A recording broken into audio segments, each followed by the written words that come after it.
పుట్టినవాడు ఎక్కడా? తూర్పు దిక్కున ఆయన నక్షత్రము చూచి మేము వచ్చాము. తూర్పు దిక్కున నక్షత్రము చూచి వచ్చాము. ఆ నక్షత్రములో ఏముంది? ఆ నక్షత్రములో ఆ ప్రాధాన్యత ఏముంది? ఆ నక్షత్రములో విలువ ఏముంది? ఆ నక్షత్రములో విశిష్టత ఏముంది? ఆ నక్షత్రములో ప్రత్యేకతలు ఏమున్నాయి? ఎందుకు జ్ఞానులు హేరోదుల దగ్గరికి వచ్చి తూర్పు దిక్కున ఏముందమ్మా? తూర్పు దిక్కున ఆయన నక్షత్రం అనే మాట ఉంది. ఆయన నక్షత్రం ఏముంది? ఆ నక్షత్రం చాలాసార్లు చాలా ప్రసంగాలు నక్షత్రం గురించి మీరు విని ఉండవచ్చు. కానీ ఈ దినం ఈ మత్తయి సువార్త 2వ అధ్యాయంలో ఒక 6 ప్రాముఖ్యమైన విషయాలు చూద్దాం. ఏంటి నక్షత్రములో ఏముంది? ఎవరైనా మిమ్మల్ని ఒక క్వశ్చన్ వేస్తే నక్షత్రం విగ్రహము కాదా? నక్షత్రం మీ యొక్క మందిరంలో పెట్టుకున్నారు కదా, నక్షత్రాలు అవి విగ్రహాలు కాదా? ఓకే, ఎందుకు మీరు దేవుని మందిరాలలో నక్షత్రాలు పెడుతున్నారు అని క్వశ్చన్ వేస్తే మీరు ఈ మాటలు చెప్పాలండి. సో జ్ఞానులు తూర్పు దిక్కున ఆయన యేసు, ఆయన రక్షకుడు, ఆయన దేవాది దేవుడు, ఆయన దావీదు కుమారుడు, ఆయన నజరేతు వాడు, ఆయన నక్షత్రం చూసి వచ్చాం జ్ఞానులు అంటున్నారు. ఎవరండి జ్ఞానులు? జ్ఞానులు ఎవరు అంటే చాలా విషయాలు ఉన్నాయి. జ్ఞానులు అంటే పూర్వకాలంలో రాజులు అనేవారు. జ్ఞానులు అంటే ఇంద్రజాలకులు, జ్ఞానులు అంటే పూజారులు, జ్ఞానులు అంటే ఖగోళ శాస్త్రవేత్తలు. ఈ జ్ఞానుల పని ఏంటంటే చాలా జ్ఞానం కలిగిన వారు. ఆకాశంలో ఉన్న నక్షత్రాలన్నీ బాగా అబ్జర్వ్ చేస్తారు. ఆకాశంలో ఉన్న ఆ స్టార్స్ అన్ని కూడా బాగా స్టడీ చేస్తారు. స్టడీ చేసి నక్షత్రములో ఆ యొక్క ఆకాశంలో ఉన్న రకరకాల నక్షత్రాలు చూసి, ఆ స్టార్స్ చూసి, ఆ రకరకాల నక్షత్రాలలో ఒక విలువైన, ఒక ప్రాముఖ్యమైన, ఒక విశిష్టమైన నక్షత్రము కనబడినప్పుడు ఎస్, ఏదో జరిగింది, ఏదో ప్రాముఖ్యత ఉంది. ఆ నక్షత్రాన్ని బట్టి వారు కాలమును లెక్క కడతారు. నక్షత్రములను బట్టి రాజుల యొక్క ఆ యొక్క స్థానములను, ప్రదేశములను, ఆ యొక్క రాజరికాన్ని వాళ్ళు గమనిస్తారు. అందుకొరకే వారిని జ్ఞానులు అన్నారు. దేవుని వాక్యములో మనం బాగా గమనిస్తే ఇంగ్లీష్లో కొన్ని విషయాలు ఉన్నాయి. ఆస్ట్రోనామర్స్ అంటే నక్షత్ర శాస్త్రవేత్తలు. తర్వాత ఇంకొక మాట ఉంది, చదువుకున్న వాళ్ళు ఉన్నారు కాబట్టి చెప్తున్నా. ఇంకొక మాట ఏముందంటే కాన్స్టెల్లేషన్ అంటే నక్షత్రముల సమూహము, నక్షత్రముల రాశి. ఆ యొక్క ఆకాశములో ఉన్న చీకటి సమయములో ఆకాశములో ఉన్న నక్షత్రముల సమూహమును, నక్షత్రములో ఉన్న రాశిని గమనించి వీరు ఆ నక్షత్రములను గూర్చి బాగా అధ్యయనం చేస్తారు. చాలా మాటలు ఉన్నాయి. ఆకాశంలో ఉన్న నక్షత్రములన్నిటికీ పేర్లు ఉన్నాయి, ఇంగ్లీష్లో పేర్లు ఉన్నాయి. అవన్నీ నేను చెప్పాను, కానీ తెలుగులో కొన్ని పేర్లు ఉన్నాయి. అవి 3 పేర్లు రాశాను నేను. ఒకటి మృగశిర అని ఉంది, ఒకటి అశ్విని అని ఉంది, ఒకటి కృత్తిక అని ఉంది. నక్షత్రముల పేర్లు, కన్స్టెల్లేషన్. ఇంకో దగ్గర ఏముందంటే ఆస్ట్రాలజర్స్ అంటే జ్యోతిష్యులు అన్నమాట. నక్షత్రములను గూర్చి అధ్యయనం చేసి వాటి గురించి చెప్పే వారిని జ్యోతిష్యులు అంటారు. ఇంకొక మాట ఉంది ఆస్ట్రాలజీ అంటే నక్షత్ర శాస్త్రం. ఇక్కడ స్టాప్ చేస్తాను నేను. సో జ్ఞానులు తూర్పు దేశం నుండి వచ్చారు. తూర్పు అనే మాట బైబిల్లో చాలా ప్రత్యేకమైనది. అబ్రహాము కూడా ఎక్కడ గుడారం వేశాడు? తూర్పున గుడారం వేశాడు. నక్షత్రం కూడా ఎక్కడి నుంచి స్టార్ట్ అయింది? తూర్పు నుండి జ్ఞానులు వచ్చారు. తూర్పులో నక్షత్రం ఉదయించింది. సో ఈ జ్ఞానులు ఎక్కడి నుండి రావడం ప్రారంభించారంటే బబులోను దేశము నుండి, కల్దీయ దేశము నుండి వారి ప్రయాణాన్ని ఏం చేస్తారు? వారు ప్రారంభించారు. అందుకే అంటున్నా, నక్షత్రానికి చాలా విశిష్టత ఉంది. It has more speciality in the Bible. పిల్లలు,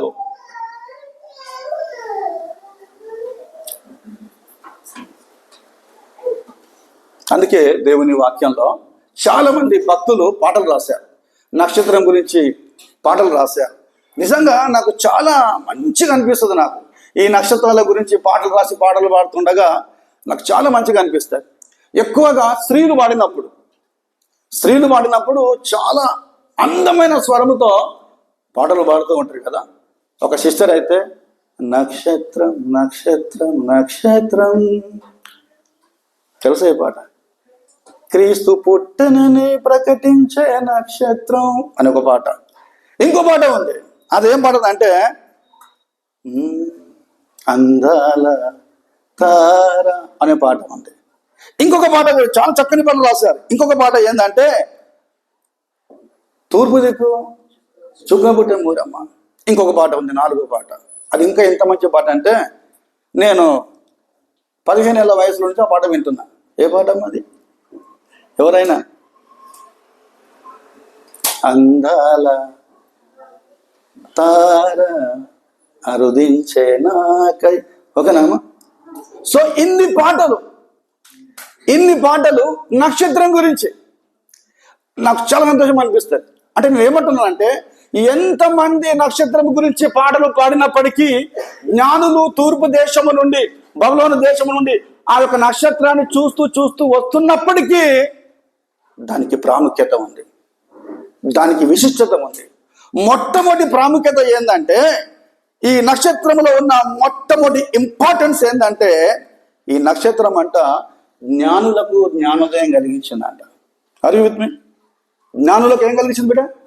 జ్ఞానోదయం. జ్ఞానులకే జ్ఞానోదయం కలిగించింది నక్షత్రం. పరిశాన్ కావద్దు. ఏంటి పాస్టరయ్యా? జ్ఞానులకు జ్ఞానోదయం కలిగించిన నక్షత్రం.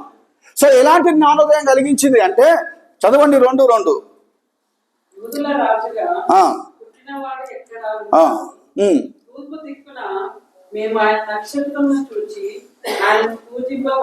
చాలండి, రైట్. సో ఎలాంటి జ్ఞానోదయం అంటే వీళ్ళకు ఇంతకుముందు తెలియదు నక్షత్రము తూర్పున ఉదయిస్తుంది అని.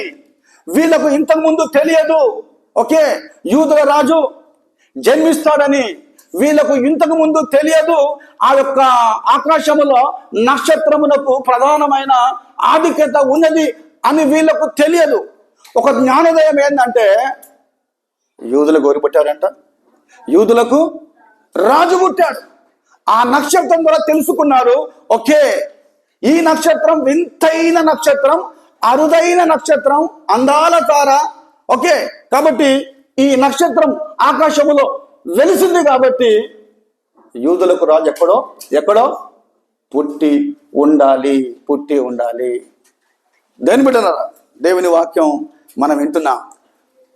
యేసుక్రీస్తు యూదులకు రాజు మాత్రమే కాదండి. యేసుక్రీస్తు యూదులకు మాత్రమే రాజు కాడు, ప్రపంచమంతటికి యేసుక్రీస్తు రాజుగా ఉన్నాడు. ప్రపంచమంతటిని యేసుక్రీస్తు ఏం చేస్తున్నాడు? ప్రేమిస్తున్నాడు. బైబిల్ ఏముందంటే దేవుడు లోకమును ఎంతో ప్రేమించాడు. ఇక్కడ జ్ఞానులు యూదులకు రాజుగా పుట్టినవాడు ఎక్కడ అని ప్రశ్నిస్తే అక్కడ దూతలు ఏమంటారంటే, చదవద్దు, దూతలు ఏమంటారంటే లూకాసు వార్త 2:11 ఏముందంటే దావీదు పట్టణం మందు పుట్టి ఉన్నాడు ఏనే ప్రభు అయిన క్రీస్తు. ఒకసారి వెళ్దామా? రైట్, నేను చెప్తాను. ఆ దూతలు ఏమంటారంటే ఇదిగో ప్రజలకందరికీ అని ఉందా, యూదులకు మాత్రమే ఉందా? ఎస్, ప్రజలకందరికీ కలగబోవు మహా సంతోషకరమైన సువార్తమానము. సో యేసుక్రీస్తు ప్రభువు యూదులకు మాత్రమే రక్షకుడు కాదు, యూదులకు మాత్రమే దేవుడు కాదు, కానీ ప్రపంచమంతటికి దేవుడుగా ఉన్నాడు, ప్రేమ స్వరూపిగా ఉన్నాడు, రక్షకుడుగా ఉన్నాడు. ఆ రక్షకుని గూర్చి, ఆ దేవుని గూర్చి, యూదుల రాజు గురించి ఈ జ్ఞానులకు ఏమైంది? జ్ఞానోదయం. చూసారండి, జ్ఞానోదయం. ఇంతకుముందు తెలియదు వాళ్ళకు, కానీ నక్షత్రం చూసిన తర్వాత వాళ్ళకు తెలిసింది, ఎస్ ఒక రాజు ఉన్నాడు, ఆయనే యేసుక్రీస్తు దేవుడు. ఒక రాజు ఉన్నాడు, ఆయనే మహిమ గల దేవుడు. ఒక రాజు ఉన్నాడు, ఆయనే బెత్లెహేములో జన్మిస్తాడు అన్న జ్ఞానోదయం. అందుకే పాత నిబంధనలో ఏముందంటే, తొందర చదవండి దయచేసి, సంఖ్యాకాండం 24:17. చూచుచున్నాను కాదు, ఉమ్. ప్రస్తుతం ఉన్నట్టు కాదు, చదవక చూచుచున్నాను కానీ సమీపంలో ఉన్నట్టు కాదు. ఓకే, నక్షత్రము యాకోబులో ఉదయించును. చాలా రైట్. నక్షత్రము ఎవరిలో ఉదయిస్తుందంట? యాకోబులో. నక్షత్రము యాకోబులో ఉదయిస్తుంది. నక్షత్రము యూదాలో ఉదయిస్తాడు. నక్షత్రము ఎస్ఐ కుటుంబంలో ఉదయిస్తాడు, జన్మిస్తాడు. ఆ నక్షత్రం ఎవరో కాదు, యేసుక్రీస్తు ప్రభువు. యేసుక్రీస్తు ప్రభువు లోకానికి చెప్పండి వెలుగై ఉన్నాడు. సో మొదటి మాట ఏంటంటే, నక్షత్రములో ఉన్న ప్రాముఖ్యత ఏంటంటే, జ్ఞానులకు జ్ఞానోదయం కలిగించిన ఏంటమ్మా నక్షత్రం. జ్ఞానోదయం అంటే ఇంకో మాట చెప్తాను నేను. జ్ఞానోదయం అంటే మీకు తెలుసా, పౌలు గారికి ఎప్పుడు జ్ఞానోదయం కలిగిందంటే గుర్రం మీద ఉన్నప్పుడు కింద పడ్డాడు. ఓకే, కింద పడిన తర్వాత దేవుడే కొట్టాడు. ఎవరిని? సౌలును దేవుడే కొట్టాడు. కొట్టిన తర్వాత కింద పడ్డాడు. కింద పడిన తర్వాత కళ్ళు పోయినాయి. ఓకే, అక్కడ సంభాషణ ఏముందంటే, యేసు ప్రభు మాట్లాడుతున్న సమయంలో నువ్వు ఎవరు అని అన్నప్పుడు, నీవు హింసించుచున్న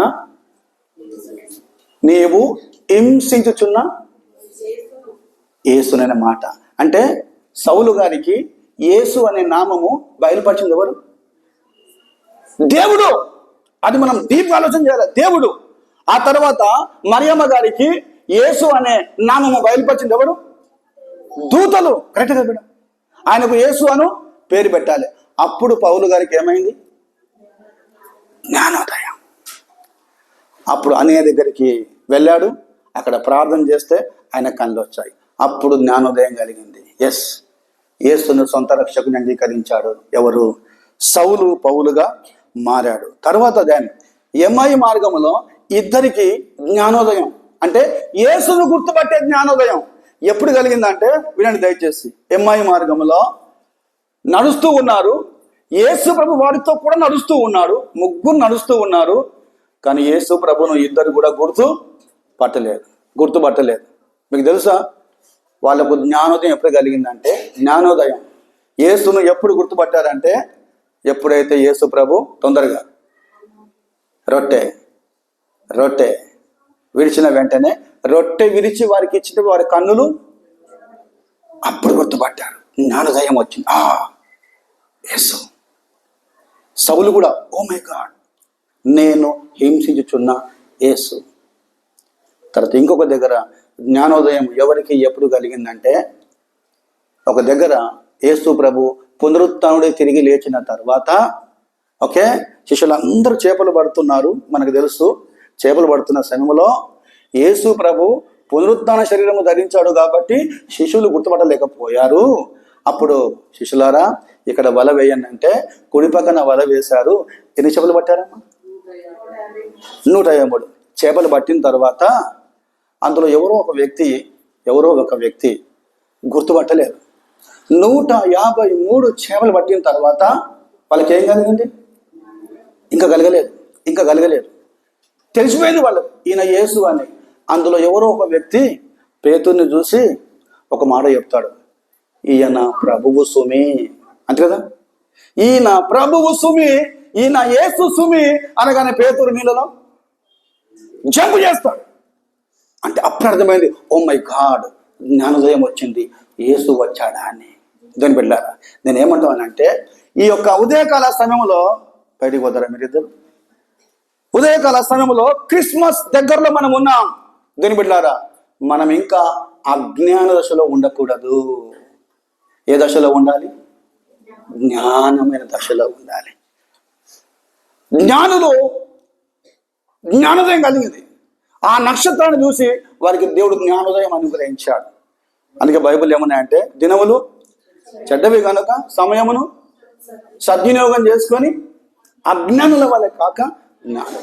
సో జ్ఞానోదయం అమ్మా, చనిపోయేంత వరకు మనకు జ్ఞానోదయం. యేసయ్య మన జ్ఞానోదయం, రక్షకుడు మన జ్ఞానోదయం, వెలుగు మన జ్ఞానోదయం. అన్ని విషయాల్లో దేవుని వాక్యం మనకు జ్ఞానోదయం. అది మొదటిది. రెండవది నక్షత్రములో ఉన్న ఆ యొక్క విలువ, గొప్పతనం ఏంటంటే, రెండవది ఏంటంటే, జ్ఞానులను నడిపించిన నక్షత్రం. ఓకేనామా? జ్ఞానులను నడిపించిన నక్షత్రం.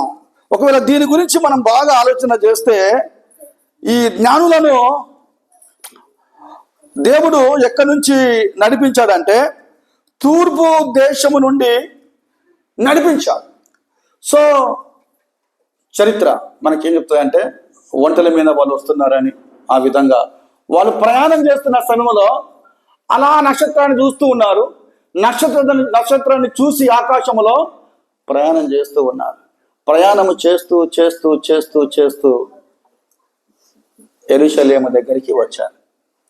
యెరూషలేము దగ్గరికి వచ్చిన తర్వాత వీళ్ళు కొంచెం ట్రాక్ తప్పి ఆ యెరూషలేములో, నేను అనుకుంటాను, వాక్యం బాగా చదువుతున్నాను కాబట్టి, ఎవరిని అడిగారేమో, జస్ట్ ఐఎమ్ అజ్యూమింగ్ ఎవరిని అడిగారేమో, అయ్యా ఇక్కడ రాజు ఎక్కడ అనగానే యెరూషలేములో ఆ టైంలో ఆ ప్రాంతంలో ఎవరు పరిపాలన చేస్తున్నారు?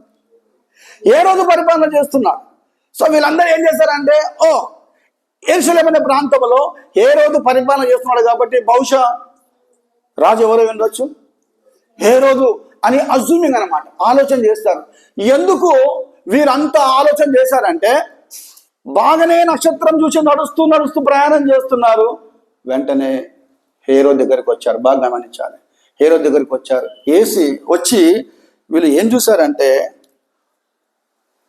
హంగు చూశారు, ఆర్భాటం చూశారు. రాజు అనగానే ఎలా ఉండాలి? రాజు అనగానే విలువైన వస్త్రాలు ధరించాలి, తల కిరీటం ఉండాలి, ఊదారంగు వస్త్రాలు ఉండాలి, చాలా మంచి వస్త్రాలు ఉండాలి. రాజు అనగానే ఆ భవనం ఎట్లా ఉండాలి? అందముగా ఉండాలి, సూపర్గా ఉండాలి. ఆ చూసిన వెంటనే, ఓ ఇది రాజు యొక్క కోట, రాజు యొక్క భవనం అని వీళ్ళు ఆశ్చర్యపోయి నక్షత్రాన్ని ఏం చేశారు? వీళ్ళు మర్చిపోయారు. రాజు దగ్గరికి వెళ్ళి డైరెక్ట్ క్వశ్చన్ ఏమిస్తున్నారంటే, యూదులకు రాజుగా పుట్టినవాడు ఎక్కడ? మేము తూర్పు దిక్కున ఆయన నక్షత్రాన్ని చూసి వచ్చాం. ఆయన నక్షత్రమును చూసి ఆయన పూజింప వచ్చింది. సో రాజు దగ్గర ఉన్నారు. వీళ్ళు ఏం చూశారంటే, హంగు చూశారు, ఆర్భాటం చూసి అయ్యా ఇది ఫలానా. ఇది మనకు అర్థం కావాలంటే కొన్నిసార్లు ఒక అడ్రస్ మనకి ఎవరైనా ఇచ్చిన తర్వాత సరైన అడ్రస్ దగ్గరికే వెళ్తాం, సరైన వ్యక్తి దగ్గరికే వెళ్తాం.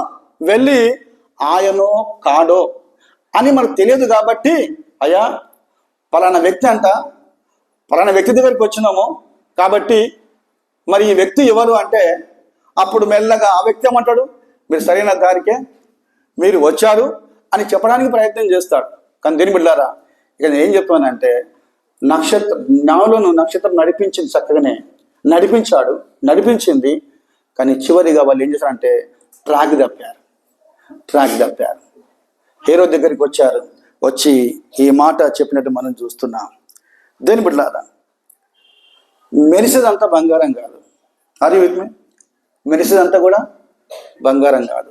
దూరపు కొండలంట నునుపు. కొందరు జ్ఞానులాగానే మైండ్ చేంజ్ అయిపోతుంది. అంత చూశారు, ఓ ఇదే అనుకున్నారు, కానీ మెరిసేదంతా కూడా బంగారం కాదండి. అందుకొరకే మనం ఓన్లీ పైన చూస్తాం. మనుషులను ఏం చేస్తాం? మనము పైన చూస్తాం, కానీ లోపల చూడం.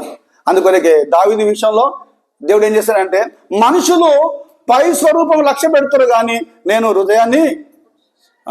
ఈరోజు చాలా మంది యూత్ ఏం చేస్తారంటే, వాళ్ళకి అదే కావాలి. ఏది కావాలి? మెరిసేది మాత్రమే కావాలి.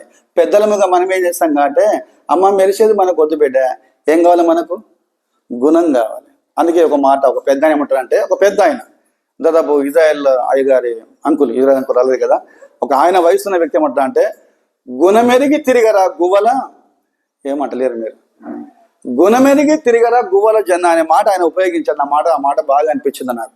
సో మెరిసేదంతా బంగారం కాదు. దాని రెండవది, నవ్వే వాళ్ళందరూ కూడా మనకు మంచి వాళ్ళు కాదు. నవ్వే వాళ్ళందరూ మనకు మంచి వాళ్ళు. ఈవెన్ నవ్వులో కూడా డ్రామా చేస్తాం, తెలుసా? మనం నవ్వులో కూడా డ్రామా చేస్తాం. సంతోషంగా నవ్వింది వేరు, డ్రామా చేస్తూ చెప్పండి, డ్రామా చేస్తూ నవ్వింది వేరు. కొన్నిసార్లు అందరం కూడా ఇది యూజ్ చేస్తాం కదా. సో నేను ఎందుకు ఈ మాటలు చెప్తానంటే దేవునికి స్తోత్రం కలుగును కాక, జ్ఞానులు ఈ విధముగా ఆలోచన చేశారు. ఇంకోటి, మనం భవనం అనుకుంటాం, అది ఇది అనుకుంటాం, కొన్నిసార్లు అవన్నీ మన దగ్గరికి రావు. మనం అనుకున్నట్టు ఏది కూడా కాదు. ఊహిస్తాం అంటే మనం అనుకున్నట్టు ఏది కూడా కాదండి. ఇక్కడ జ్ఞానులు కూడా వాళ్ళు నక్షత్రం చూశారు, కానీ యెరూషలేము వచ్చే వరకు ట్రాక్ తప్పారు. దేని బిడ్డలారా, విశ్వాసములో, దేవుని భక్తిలో, భయములో ఉన్న మీరందరూ కూడా లోక సంబంధముగా ఏ విషయంలో కూడా కుడికి కానీ ఎడము కానీ మనము తొలగిపోకూడదు. బైబిల్ ఏముందంటే, ఏసే మార్గము, ఏసే సత్యము, ఏసే జీవము. ఆ మార్గములో, ఆ సత్యములో, ఆ జీవములో మనము వెళుతూ దేవుని మనము స్తుతిస్తూ మనం ముందుకు వెళ్ళాలండి. దేని బిడ్డలారా, నెంబర్ 1, నక్షత్రం యొక్క ప్రాముఖ్యత ఏంటంటే జ్ఞానులకు జ్ఞానోదయం కలిగించిన నక్షత్రము. రెండవది ఏంటంటే నక్షత్రము దానిలో ఏం చేస్తుంది, జ్ఞానులను నడిపించింది.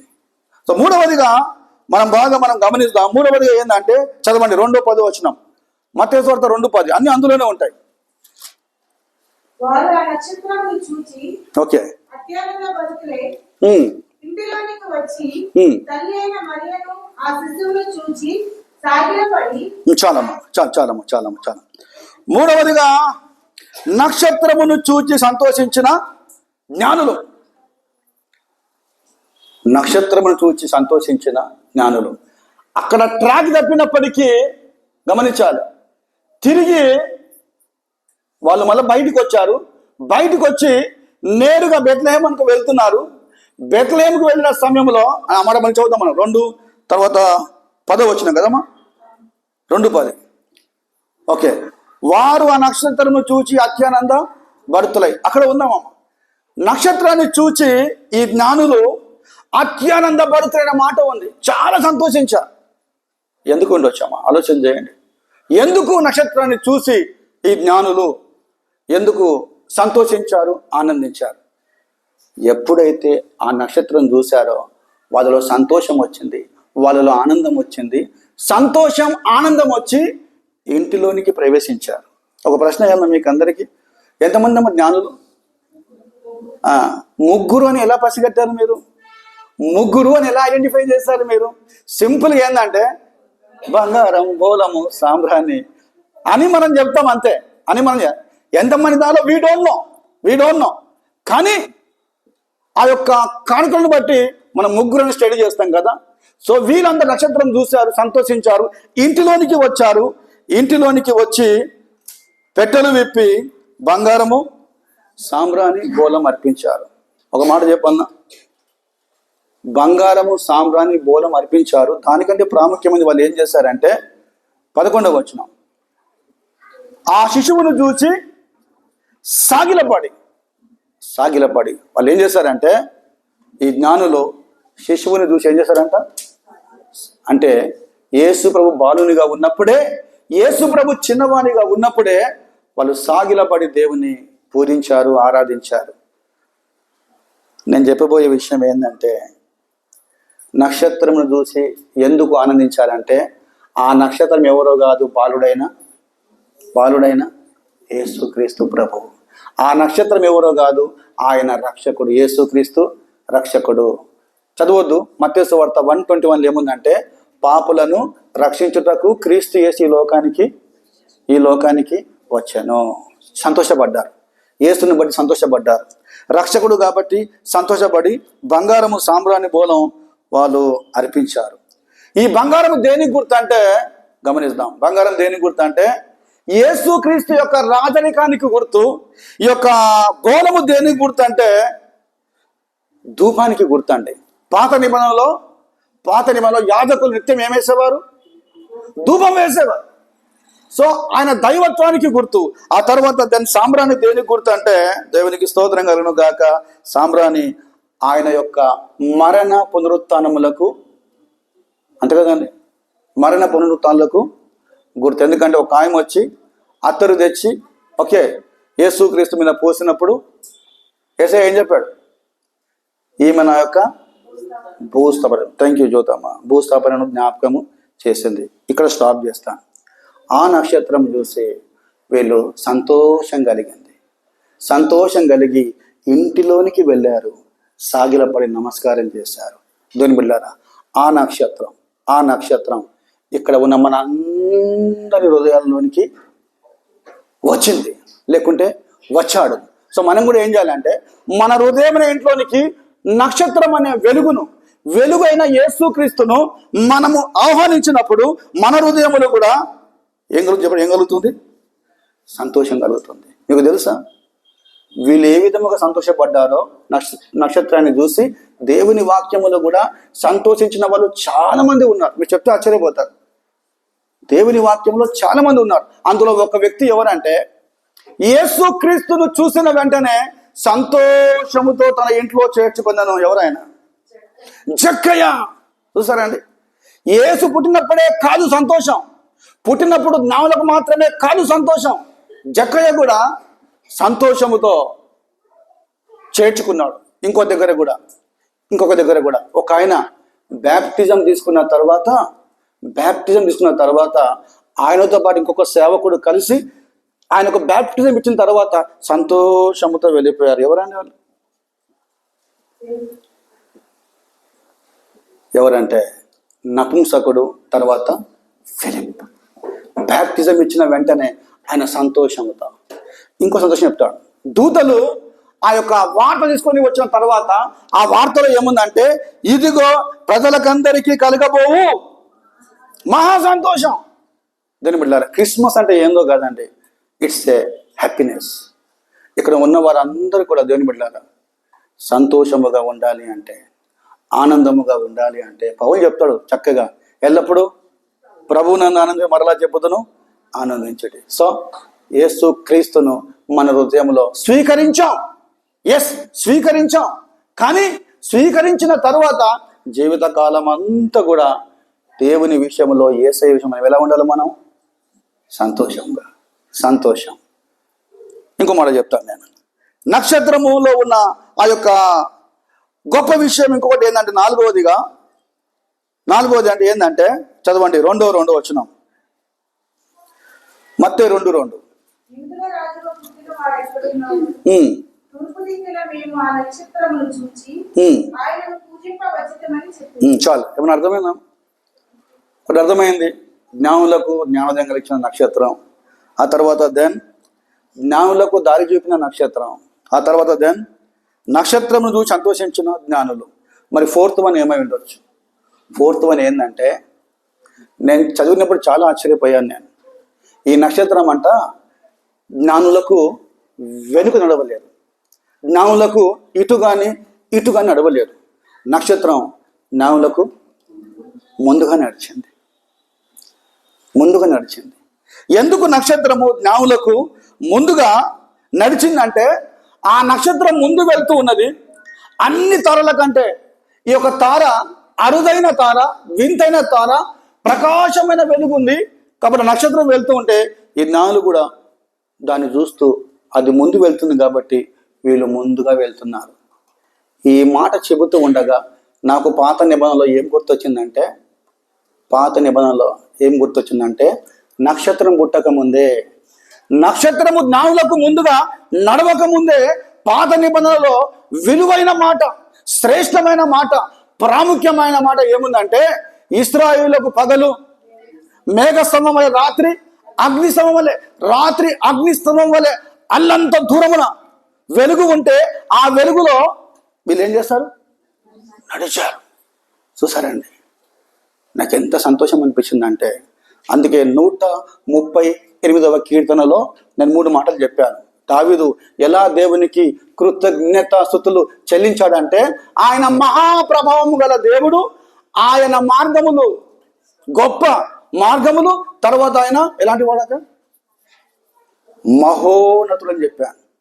ఆ మహోన్నతుడు, ఆ ప్రభావం గల దేవుడు ఇశ్రాయేలుకు అందరికీ ఒక మార్గం చూపించాడు. ఆ యొక్క మేఘము, ఆ యొక్క అగ్నిస్తంభము, మేఘస్తంభము అలా వెళ్తూ ఉంటే వీళ్ళు చూసి అలా ముందు వెళ్తున్నారు. ఇంకో దగ్గర ఏముందంటే చాలా విచిత్రం అండి, చదవండి బాగుంటుంది త్వరగా. ద్వితీయోపదేశకాండం 31:8 ముందు అనే మాట కావాలి మనకు. త్వరగా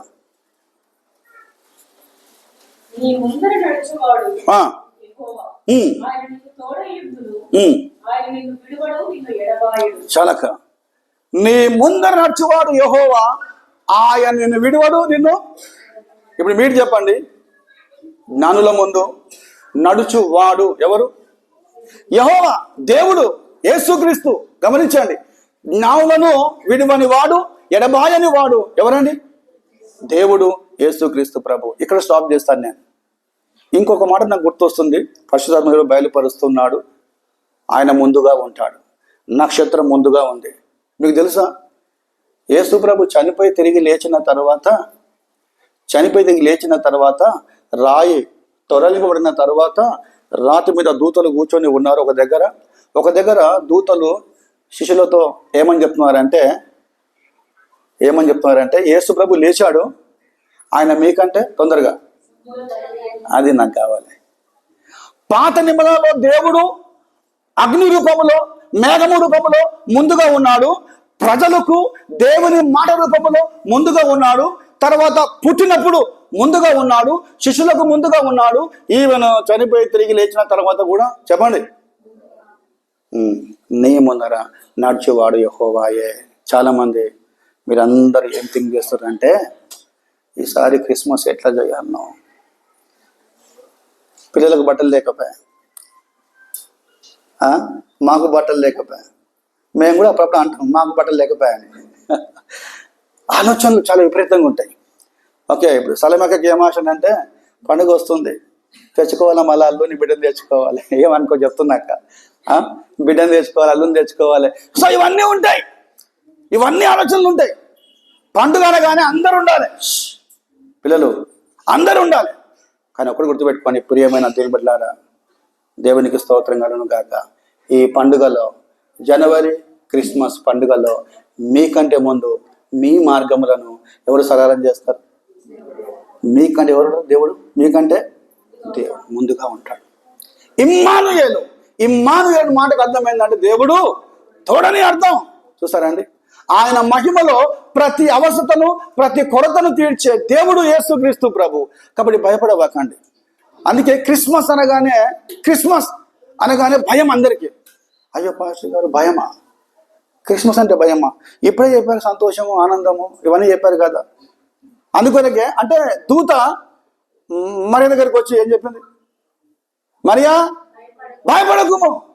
దూత జ్ఞానం దగ్గరికి వచ్చి ఏం చెప్పాడు? భయపడకుము. అదే గొల్ల దగ్గరికి వచ్చి భయపడకుము. దాన్ని బిడ్డలారా, మనందరికంటే దేవుడు ముందు ఉండి మన కార్యాలు సరి చేస్తాడు. ఐదవది నక్షత్రం యొక్క ఆ యొక్క గొప్పతనం ఏంటంటే, ఆ యొక్క విలువ, ఆ విశిష్టత ఏంటంటే,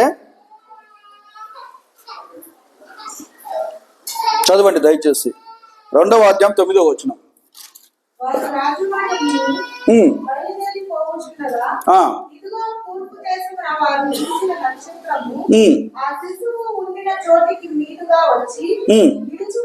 చాలా. ఐదవది చాలా ప్రాముఖ్యమైన విషయం ఏంటంటే అర్థం చేసుకోవాలి. ఐదవది ఏంటంటే, ఈ నక్షత్రము జ్ఞానుల కొరకు నిలిచిన నక్షత్రం. ఎంత బాగుంది కదా, స్పష్టంగా రాయబడి ఉన్నది 9వ వచనంలో ఆ శిశువు ఉండిన చోటికి మీదుగా వచ్చి నిలుచు వరకు అని చెప్పదండి, నిలిచానని చెప్పండి. ఓకేనామా? నిలుచు వరకు వారికి ముందుగా నడిచాను. రైట్. నేను ఏమంటున్నానంటే, ఆ యొక్క నక్షత్రం యేసు ప్రభు ఎక్కడైతే ఉన్నాడో అక్కడే వచ్చి స్టాప్ అయ్యండి. నన్ను గమనించండి, నా చేయి గమనించండి. అక్కడే వచ్చి స్టాప్ అయ్యింది, ఎక్కడికి వెళ్ళలేదు నక్షత్రం. ఒకవేళ నక్షత్రం యేసు ప్రభు ఉన్న చోట, యేసు ప్రభు ఆ పశుల పాకలు ఉన్న చోట నిలవబడకుండా కొంచెం ముందుకెళ్తే, నాలు కూడా కొంచెము చెప్పండి ముందుకెళ్ళేవారు. అక్కడే ఉంది కాబట్టి, అంటే బిగినింగ్ ఫ్రమ్ ఈస్ట్, తూర్పు నుండి నక్షత్రం ప్రారంభమై ఆ యొక్క బెత్లెహేములో యేసు ప్రభు ఎక్కడైతే మరియా యోసేపులతో ఉన్నాడో అక్కడ నక్షత్రం ఏమైంది? అక్కడ నిలిచింది. స్టాప్, ఎక్కడికి పోలేదండి. దీని అర్థం ఏంటంటే, బైబిల్లో ఒక మాట ఉంది. దీని అర్థం ఏంటంటే, ఈ హేరోదు రాజు జ్ఞానులు అడిగిన ప్రశ్నను బాగా విని, యూదులకు రాజు ఎక్కడ పుడతాడు, కమాన్ శోధించండి, పరిశోధించండి అంటే, వాళ్ళందరూ కూడా శాస్త్రాలు ఓపెన్ చేసి చూసిన తర్వాత, రాజా యూదులకు రాజు ఎక్కడ పుట్టాడు అంటే బెత్లెహేములోనే గుర్తుపెట్టుకోండి. అందుకే పోయిన వారం నేను వాక్యం చెప్పాను, బెత్లెహేములోనే ఎందుకు అని. బెత్లెహేములోనే. సో నక్షత్రం అక్కడ నిలిచింది. నక్షత్రము నిలిచింది. నక్షత్రం నిలకడగా ఉంది. నక్షత్రం కదలేని స్థితిలో ఉంది. నక్షత్రం అక్కడే ఉంది. ఆ నక్షత్రం అక్కడ నిలబడినప్పుడు గమనించాలి, నిలబడినప్పుడు అక్కడ ఉన్న ప్రదేశం అంతా కూడా, ఆ బెత్లెహేం అంతా కూడా, ఆ యోసేపు మరియమ్మ ఉన్న చోట అంతా కూడా ప్రకాశముగా ఉందంట, వెలుగుగా ఉంది, నిలకడగా. ఇంకోటి జ్ఞానులు కూడా నిలకడగా ఉన్నారు, ఇటు అటు కదలక, ఇటు అటు వెళ్ళక, నిలకడక. సో దేని బిడ్డలారా, యేసుక్రీస్తులోనికి ఒక్కసారి నీవు వచ్చిన తర్వాత, ఒక్కసారి యేసుక్రీస్తుని విశ్వసించిన తర్వాత, యేసుక్రీస్తును రక్షకునిగా స్వీకరించిన తర్వాత, ఒక్కసారి యేసుక్రీస్తు వెలుగులోనికి వచ్చిన తర్వాత, నువ్వు కుడికి కానీ ఎడమకు కానీ నువ్వు తొలగిపోకూడదు. ద్విమనస్కులు, తొందరగా చెప్పాలి, ద్విమనస్కులు దేవుని రాజ్యంలో ప్రవేశించరు. నిలకడగా ఉండాలి నువ్వు, అంతే. బైబిల్ ఏముందంటే, ఈ బండ మీద నిలుచున్న ప్రతి వాడు ఎట్లా ఉండాలంట, నిలకడగా ఉండాలి. ఆ బండ ఎవరో కాదు, యేసుక్రీస్తు ప్రభువు. ఒక మాట చదవండి, బాగుంటుంది. దేవుని వాక్యం ఒక మాట చదవండి. 1 కొరింథీ 16:13. 1 కొరింథీ 16:13. మెలకువగా ఉండుడి, విశ్వాసమును నిలకడగా ఉండుడి, పౌరుషము గలవారై ఉండుడి. చాలక ఒకటి మెలకువగా ఉండుడి. అమ్మ నన్ను చూడండి అందరూ. విశ్వాసమందు నిలకడగా ఉండుడి, తర్వాత పౌరుషం. ఈ 3 కావాలండి. మరి ఈ 3 ఇక్కడ బైబిల్ ఎవరికి ఉన్నాయి? మర్చిపోయారు. ఈ 3 బైబిల్ ఎవరికి ఉన్నాయి? జ్ఞానులకు ఉన్నాయి. వారు ఎలా ఉన్నారు? మెలకువ కలిగి ఉన్నారు, విశ్వాసమందు నిలకడగా ఉన్న తర్వాత పౌరుషం కలిగి ఉన్నారు. అమ్మ యేసు ప్రభువులోనికి వచ్చిన తర్వాత, వెలుగులోనికి నువ్వు వచ్చిన తర్వాత ఈ 3 నీలో ఉండాలి. మెలకువ ఉండాలి. అందుకే యేసు ప్రభు ఊక చెప్పాడు, ఊక ఏమని చెప్పండి, మెలకువగా ఉండి ఏం చేయాలంట? ప్రార్థన. తర్వాత విశ్వాసంలో మీరు నిలకడగా ఉండాలి. తర్వాత ఎట్లా ఉండాలి? పౌరుషం చాలా ఇంపార్టెంట్. మంచి విషయాల పౌరుషం రావాలి, రైట్. ఆ తర్వాత దాని చివరిది 6వది నక్షత్రం యొక్క ప్రాముఖ్యత ఏంటంటే, అది నేను చెప్పాను, ఒక వచనం చెప్తా, ఆ తర్వాత మీరు చెప్పండి దయచేసి. ఫస్ట్ ఏం చెప్పాను? నక్షత్రము జ్ఞానులకు జ్ఞానోదయం కలిగించిన నక్షత్రం, తర్వాత జ్ఞానులకు దారి చూపించిన నక్షత్రం, తర్వాత నక్షత్రము చూసి సంతోషించిన జ్ఞానులు, ఆ తర్వాత జ్ఞానుల ముందు నడిచిన నక్షత్రం, ఆ తర్వాత నక్షత్రం ఏం చెప్పాను, జ్ఞానుల కొరకు నిలిచిన నక్షత్రం. చివరిగా ఏమేమి వచ్చాము చదవండి. 2:12. 2:12. హేరోదు వద్దకు వెళ్ళవద్దని స్వప్నమందు దేవుని చేత బోధింపబడిన వారు మరియొక మార్గమున తమ దేశమునకు తిరిగి వెళ్ళిరి. చాలా రైట్. ఏమైనా అర్థమైందమ్మా? 6వది ఏమైంది వచ్చి చెప్పండి, కొంచెం ఆలోచన చేద్దాం. 6వది ఏమైంది వచ్చి? 6వదిని బాగా ఆలోచన చేశాను, బాగా ప్రార్థన చేస్తే దేవుడు నాకు ఇచ్చిన తలంపు ఏంటంటే, జ్ఞానుల కష్టమును తీర్చిన ఏంటి? జ్ఞానుల కష్టమును తీర్చిన నక్షత్రం. నక్షత్రం అంటే ఆ నక్షత్రం అట్లా గుర్తుపెట్టుకోండి, కానీ నక్షత్రం ఎవరు? యేసు ప్రభువుని గుర్తుపెట్టుకోండి. సో జ్ఞానుల కష్టమును తీర్చిన నక్షత్రం. జ్ఞానులు బుద్ధి గలవారు కాబట్టి, జ్ఞానము గలవారు కాబట్టి, ఎవరికి కీడు చేయరు కాబట్టి వీళ్ళు ఏం చేశారంటే, మేము యేసును చూసాము, యేసును పూజించాము, యేసును ఆరాధించాము, తిరిగి ఎక్కడికి వెళ్ళాలి? హేరోదు దగ్గరికి వెళ్ళాలి. ఎందుకంటే హేరోదు ఏం చెప్పాడు? హేరోదు ఏమని చెప్పాడు? మీరు పూజించి తిరిగి నాకు వర్తమానము తీసుకొని వస్తే నేను కూడా ఆయన. మీకు తెలుసా, ఒకవేళ జ్ఞానులు పొరపాటున, లుక్ అట్ మీ ప్లీజ్, పొరపాటున జ్ఞానులు ఏ రోజు దగ్గరికి వెళ్ళి ఉంటే మాత్రం ఏ రోజు ఆ జ్ఞానులు ప్రాణాలతో ఉండేవారా? చనిపోయేవారు, చంపేసేవాడు, ఖైదులో ఉంచేవాడు. ఎందుకంటే ఆ వార్త యెరూషలేములో ఎవరికి తెలియదు. ఎవరికి? ఓన్లీ ఎవరు తెలుసు? ఓన్లీ జ్ఞానులకు మాత్రమే. ఏ రోజు చంపేసేవాడు, లేకుంటే వాళ్ళను చెరసాలలో వేసేవాడు. సో నేనేమంటున్నా అంటే, నక్షత్రము వారి కష్టాలు తీర్చింది, నక్షత్రం వారిని తప్పించింది. ఆ దేవుడు, ఆ వెలుగైన దేవుడు ఎవరిని పంపించాడంటే దూతల్ని పంపించాడు. దూతల్ని పంపించి ఆ కష్టము, ఆ బాధ, ఆ శోధన రాకుండా, అయ్యా మీరు ఏముందమ్మ అక్కడ చదవండి. దేవుడి చేత బోధింపబడిన వారు మరియొక మార్గమున తమ దేశమునకు తిరిగి వెళ్ళి. రైట్, వారు మరియొక మార్గమున తమ దేశమునకు, అంటే యెహోవా నా కాపరి నాకులేమి కలగదు. అంటే దేవుడు వారి కాపరిగా ఉన్నాడు. వారికి ఎలాంటి శోధన, ఇరుకులు, ఇబ్బందులు రాకుండా వారిని సేఫ్గా వారి దేశానికి నడిపించాడు. ఒక మాట చదవండి వాక్యంలో, కీర్తనలు 20వ అధ్యాయము 20వ కీర్తన 1-2 వచనాలు. 20వ కీర్తన 1-2 వచనాలు.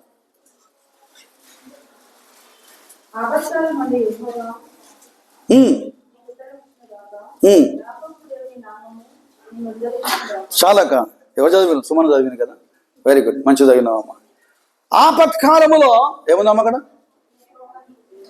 యెహోవా నీకు ఉత్తరం ఇచ్చును గాక, యాకోబు దేవుడు నిన్ను. ఈ 2 మాటలు ఎవరి జీవితం నెరవేరినాయి? ఎవరి జీవితంలో? జ్ఞానుల జీవితంలో. ఆపత్కాలములో ఉన్నప్పుడు దేవుడు ఉత్తరం ఇచ్చాడు. తర్వాత యెహోవా వారిని ఏం చేశాడు? ఉద్ధరించాడు, ధైర్యం ఇచ్చాడు, బలం ఇచ్చాడు. వారు సేఫ్గా వెళ్ళిపోయారు. ప్రేమ దేని బిడ్డలారా, కొన్నిసార్లు మనం ఎంత విశ్వాసములో ఉన్నప్పటికీ, ఎంత ప్రార్థనలో ఉన్నప్పటికీ, ఎంత మనము దేవుని వాక్యం చదివినప్పటికీ మన సరౌండింగ్లో తప్పకుండా కష్టాలు వస్తాయి. ఎంత వద్దనుకున్నా వస్తాయి. మీరు బాగా గమనించండి. ఎంత మంచిగా ఉండు, ఎంత నీతిగా ఉండు, ఎంత భక్తి కలిగి ఉండు, ఆటోమేటికలీ గాలికి దుమ్ము ఎట్లా వస్తుందో చెప్పండి, గాలికి దుమ్ము ఎలా వస్తుందో ఇవన్నీ వస్తాయి. కానీ ఒకటి గుర్తుపెట్టుకోండి, మన దేవుడు ఎంత శక్తి గలవాడంటే, ఎంత మహిమ గలవాడంటే, ఎంత ప్రభావం గలవాడంటే, మనకొచ్చే కష్టాలు కూడా ఎవరు తెలుసు అంట? తొందరగా చెప్పాలి. ఎస్, మనకొచ్చే ఇబ్బందులు ఎవరు తెలుసు? దేవుని తెలుసు. జ్ఞానులకే కష్టాలు వచ్చినప్పుడు తెలుసుకున్న దేవుడు, దూతలు పంపించిన దేవుడు, మన కష్టాలు దేవుని తెలియదా? మన కొరకు దేవుడు దూతలు ఏర్పాటు చేయడం. ఎస్, బైబిల్లో చేశాడు. పేతురు చెరసాలలో ఉన్నప్పుడు దూత వచ్చాడు, అంతేనమ్మా. ఆ తర్వాత దాని షడ్రక్ మేషక్ అబేద్నెగో అగ్నిగుండంలో ఉన్నప్పుడు ఉన్నారు, వాళ్ళతో పాటు దేవుడు ఉన్నాడు, అని రక్షించాడు. కాబట్టి దేవుని బిడ్డలారా, ఈ యొక్క ఉదయకాల సమయంలో చివరికి ఒక మాట చదువుతాం. 1 కొరింథీ 10:13 చదవండి, ముగిస్తాను. 1 కొరింథీ 10:13. అది నేను అనుకున్న వాక్యం కావాలి, చూద్దాం. 1 కొరింథీ 10:13. మనుషులకు కలుగు శోధన తప్ప మరి ఏదియూ మీకు సంభవించలేదు. దేవుడు నమ్మదగిన వాడు, మీరు సహింపగలిగినంత కంటే ఎక్కువగా ఆయన మిమ్మల్ని శోధింపనీయడు. చాలమ్మా, మీరు సహింప కలిగినంత ఎక్కువగా ఆయన మిమ్మలను అంటే కష్టపెట్టనీయడు. ఇంకోటి, శోధన కష్టం వచ్చినప్పటికీ వాటి నుండి దేవుడు ఏం చేస్తాడంట? సేమ్ లైక్ జ్ఞానులు. ముగిస్తానండి. కాబట్టి ఒక మాటలో స్టార్ట్ చేశాను నేను. ఒక మాట ఏంటంటే, యూదులకు రాజుగా పుట్టినవాడు ఎక్కడ? తూర్పు దిక్కున ఆయన నక్షత్రం చూసి మేము వచ్చాము. ఆ నక్షత్రంకున్న విలువ, ప్రాముఖ్యత, ప్రాధాన్యత ఏంటంటే, ఈ 6 మాటలు మీ హృదయాల్లో ఉండాలి. ఈ 6 మాటల చేత ఈ క్రిస్మస్లో విశ్వాసముతో ముందుకు సాగాలి. అలాంటి కృప దేవుడు మీకు అందరికీ అనుగ్రహించును కాక. ప్రార్థన చేద్దాం.